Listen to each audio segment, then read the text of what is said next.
Hello guys! Hello! This is for Aries. Aries, welcome dito sa aking channel, Kapalaran 888. Welcome. Alamin natin kung anong messages, vibration, gabay energy para sa lahat. This is general reading, Aries. So, I hope na makuha mo yung energy, vibration na kailangan mo. Limitless. See yourself open to receive in the most miraculous ways. The divine can use anything and anyone. Wow. So, doon sa mga Aries na medyo medyo nawawalan kayo ng tiwala sa Panginoon, sa sarili nyo, sa mga tao sa paligid nyo. May ganun eh. Like, pag marami ka ng pinagdaanan sa buhay, kahit Panginoon, dinadamay na. So, eto ay para sa inyo. Catch your breath. Kasi, ang balita na posibleng matatanggap mo, or ang blessings na posibleng matatanggap mo ay limitless. Unlimited. Okay? Unlimited, limitless blessings. Sinasabi ng barahan na see yourself open to receive. So, ihanda mo yung sarili mo para sa milagro na posibleng ibigay sa'yo ng Panginoon sa pamamagitan ng mga tao or sa pamamagitan ng kung ano man sa paligid mo. Okay? Catch your breath kasi ito ay exciting. Okay. Next card tayo. Aries. Unlimited miracles. Limited miracles. Wow. Okay. Temptation. Yun lang. Kaso lang mag-ingat ka. You need to be careful. Kasi number 15 is 6 temptation. You need to have balance. You need to balance yourself. Your emotion, your job, parang ganun. Ang temptation na to, the devil siya, sinasabi ng bara sa'yo na maraming blessings ka na matatanggap. Maraming mga tao na willing kang tulungan. May mga tao dyan na parang sila yung magiging way para maayos yung buhay mo. But the problem is you have your own temptation. Maybe you have inner temptation. Like, merong mga negative self-talk. May mga bisyo. Yun. Ang temptation kasi na to, any forms ng temptation siya. It's either sigarilyo, sugal, bawal na mga kung anong bawal, relationship na bawal, ano man na bawal ito, sabihin na natin temptation siya. So, mag-ingat ka kasi yung blessing mo na posibleng dumating para sa'yo, posible siyang mahadlangan because of the temptation, because of the negativity sa paligid mo. So, mag-iingat ka kasi hindi lahat ng taong nagsasabi na dadamayan ka, tutulungan ka, kahit nga relationship eh.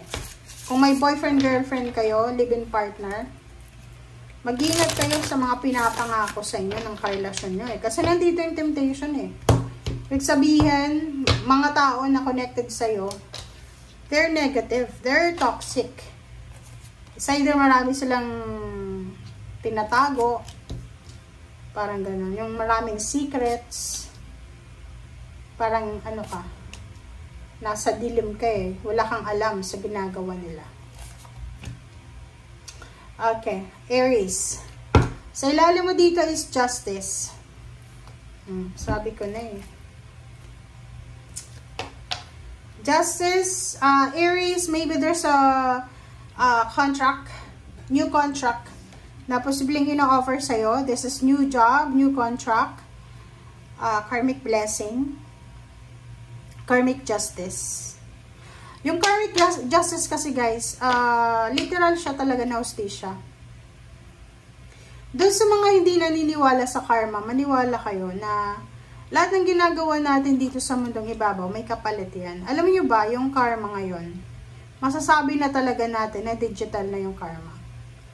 Okay, so mag-iingat tayo na madala sa temptation. Yung mga third party dyan guys, pag alam mo yung may asawa na kayo, may boyfriend, girlfriend, iwasan nyo na yan eh. Kasi, yun na nga, sabi ko sa inyo, yung mga ginagawa nating illegal, mga gawa natin na mga ganyan, posibleng kayo din yung magsasuffer niyan eh. Bakit? Ibabalik yan sa inyo eh. Ang daming blessings na papasok sa buhay nyo.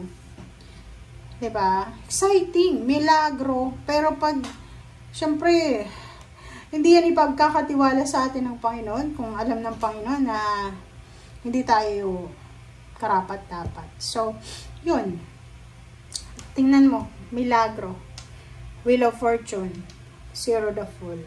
Hangman, Six of Wands. Ibig sabihin yan, Aries, makinig ka. Limitless, unlimited miracles that will change your life. Forever. Forever talaga siya na i-change yung buhay mo. Maybe few years ago, few months ago, you suffered injustice or you suffered loss, financial loss. Marami kang plano sa buhay na tawag dyan, nasira, hindi na ituloy. Maybe yung iba, yung kamag-anak yung nakulong, or maybe kayo yung nagkaroon ng kaso. So, marami kang plano na hindi natuloy. Yung Six of Wands and Zero the Fool, sinasabi ng barahan na this time, binibigyan ka ng pagkakataon ng universe talaga na mag-decide. You need to decide for yourself. Kung gusto mo daw na maging maayos yung buhay mo, makamit mo talaga yung hustisya. Kasi dito sa mundong ibabaw, kung ano yung binibigay natin, ibabalik yan sa atin. 'Di ba? Sa katawan, ganun eh. Pag hindi tayo healthy kumain, magiging unhealthy yung katawan natin. Sa habits, ganun din eh. Pag yung panay bisyo natin, panay pakikipabarkada sa masasamang tao, wala tayong mapupuntahan pag ganun. Okay? Hindi ako naniniwala doon sa, halimbawa yung barkada nila, basagulero, adik, may mga dalawa yung asawa, tatlo yung asawa, tapos sasabihin ng tao na, barkada ko sila, pero hindi ako ganun now. Because, tell me who your friends are, and I will tell you who you are. Diba? Hindi sa pagja-judge, pero, hindi, imposible yun eh. Kasi sa bisyo, hindi naman magbibisyo yung barkada mong mag-isa eh. Diba?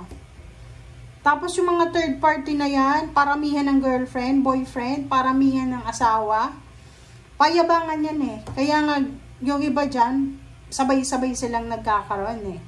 Diba? Yung mga GC pa. Okay. Wow. So, sinasabi ng baraha sa'yo dito, Aries, na take chance, take charge of the situation. Pa ba? I-grab mo na yung opportunity na to eh. Diba? Lalo kung medyo may edad ka na, nasa 50 plus, 40 plus, i-grab mo na yung opportunity ng pagbabago na to.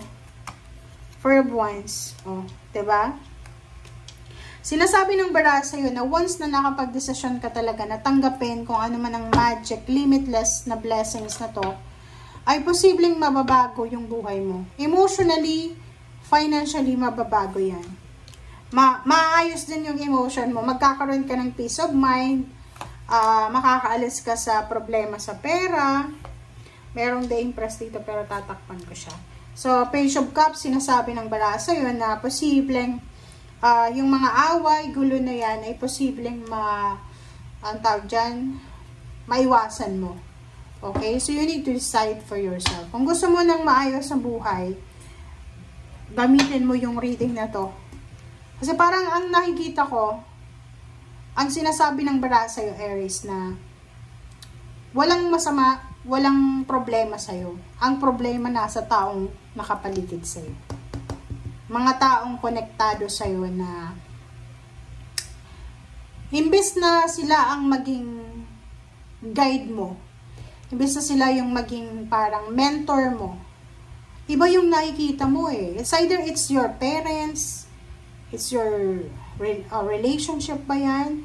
Yung parang nakikita ko na, like for example, nahirapan na akong sabihin eh. Kasi baka mabash tayo eh. Example lang yung mga nalugi because of mga online sabong, online sugal na yan.